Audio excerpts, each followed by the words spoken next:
ধন্যবাদ জানাই মানে প্রধানমন্ত্রীকে, বঙ্গবন্ধু কন্যা আমার গোপালগঞ্জের রত্ন। এই জন্য ভাইবেন আমি আওয়ামী লীগের দালালি করতেছি, সত্য যেটা বলতে হবে। কথা বলে না কেন?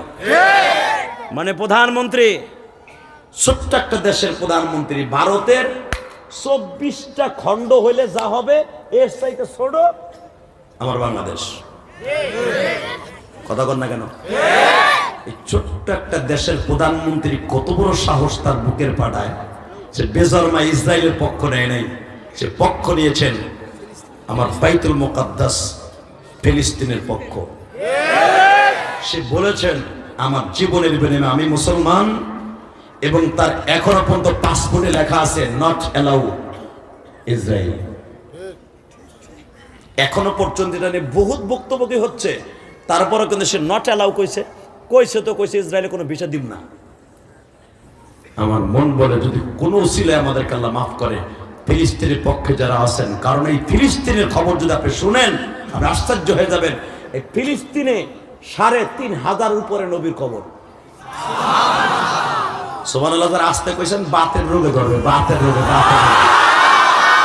শীত হয়ে স্ট্রোক করে মরে থাকবে। আমি আবার বলছি, ফিলিস্তিনে ৩,০০০ উপরে নবীর কবর।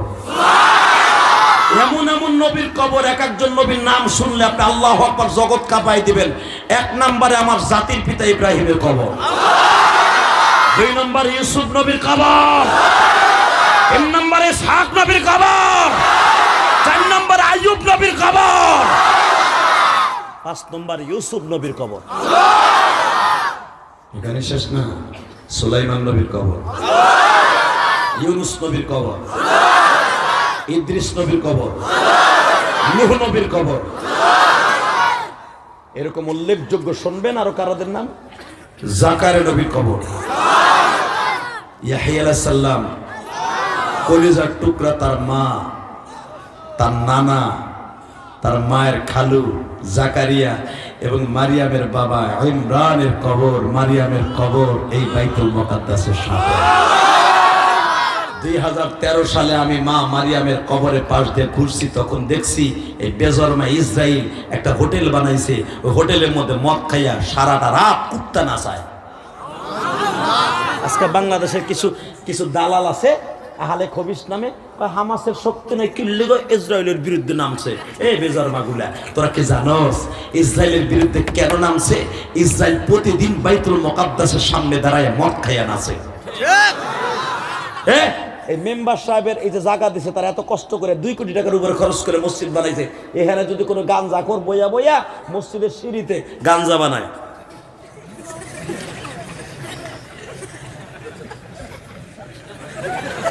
দয়াল খাজা দিসনা সাদা টানে মেম্বারের ছোট ভাই কবে আমি মরিয়ার বাসি, ওরা ২ টুকরা বানা আগে। ঠিক না ঠিক? সাধারণ একটা মসজিদের সামনে গাঞ্জা খাইলে, মদ খাইয়ে কেউ মাতলামি করলার বাইরে লুলা মানে হালাবা। আর যেই মসজিদটার কথা আমার আল্লাহ কোরআন এইভাবে বলছে, সুবহানাল্লাযী আসরা বিআবদিহি লাইলাম মিনাল মাসজিদিল হারাম ইলাল মাসজিদিল আকসাল্লাযী বারাকনা হাওলাহু লিনুরিয়াহু মিন আয়াতিনা ইন্নাহু হুয়াস সামিউল বাসীর। সাতার কি মাইক আছে? হে বড়া, কি সাতার মাইক তোর? গলাটা রসকে খাইলাম। হে আওয়াজ দে মগা, এ মাইক না আছে নি আইয়ুব ভাই? আর তাহা দিয়ে নাকি তোর বাইরে কি দেখ লাইনটা করে লাম রসকে পিডান না কর। এ তোর মাই আওয়াজ কে মগা? কোরআন শরীফ টান দিলে আমার বুক ব্যথা হয়ে যাইতেছে। কি এর আওয়াজ করব? হে বড়া, আওয়াজ বাড়াবি না?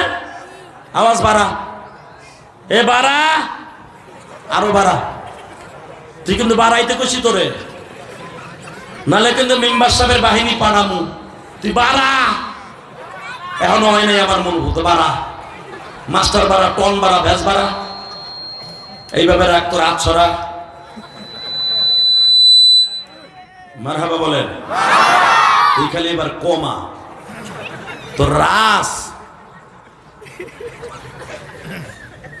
কষ্ট হইতেছে। একটা মাহফিলের সবচেয়ে বড় শোভা হলো মাইক। একটা বাগানের সবচেয়ে বড় রানী ফুল হলো সূর্যমুখী ফুল, যেটা সব সময় দেখা যায়। কথা কন না কে? এই বাগানের মেন রাজ হলো, রানী হলো এই যে মাইক। যেমন রাজ, রাজ মানে রাজা, সবকিছুর মূলে হলো মাইক। কোরআন শরীফ টান দেয় আমার বুক ব্যথা করে, গলা ব্যথা করতে কি ওয়াজ করবো? একসাথে বলেন, এই জমিনের মালিক কে? যেই মসজিদটার কথা আল্লাহ কোরআনে বললেন, এবং এখানে শেষ না, আমার দিকে তাকান। যেই মসজিদের সামনে উত্তর গেটে দাঁড় করায় আমার নবীর দিয়ে আল্লাহ ইমামুল মুরসালিন খেতাব দিয়েছে। দুনিয়ার কোন মসজিদের সামনে আমার নবীকে ইমামুল মুরসালিন খেতাব দেয় নাই, একমাত্র বাইতুল মুকাদ্দাসের সামনে দাঁড় করে ইমামুল মুরসালিন খেতাব দিয়েছে। এখান থেকে সিঁড়ি লাগাইয়া ডাইরেক্ট আল্লাহর বাড়িতে নিয়ে গেছে। এই মসজিদটার পক্ষে যদি কোনো প্রধানমন্ত্রী না থাকে, টুডু টুমুর অপেক্ষা করার ধ্বংস হয়ে যাবে। কথা কন না কেন? আমেরিকা ইসরায়েলের পক্ষে, আমাগো চাচা দাদা মুদি আমেরিকার পক্ষে, ইসরায়েলের পক্ষে, সারা দুনিয়া ইসরায়েলের পক্ষে, আমার প্রধানমন্ত্রী ফিলিস্তিনের পক্ষে। শুকর আদায় করে আলহামদুলিল্লাহ বলেন। যদি কখনো প্রধানমন্ত্রী ভিসা দেয়, দেখবে এবার আমি একটু টেস্ট করি, যদি ভিসা দেয় ফিলিস্তিন যেতে হবে বাইতুল মুকাদ্দাস রক্ষা করার জন্য। মসজিদ মনে রাখবেন দোনোটা সমান, কারণ দোনোটা মসজিদের কথা বলছে আল্লাহ। একটা হলো কাবা শরীফ, যদি শোনেন ইসরায়েলি বাহিনী কাবা ঘরে আক্রমণ করার লেগে আসতে যাবে, কি করবেন? দরকার হয় নদী সাঁতরাইয়া যাব, বিশাল দিক বানা দিক জীবনের বিনিময়ে যাব। ঠিক বাইতুল্লাহ যেরকম রক্ষা করা ফরজ, বাইতুল মুকাদ্দাস ওইভাবে রক্ষা করা ফরজ। কষ্ট হইতেছে? ওগা ইনশাআল্লাহ বলেন।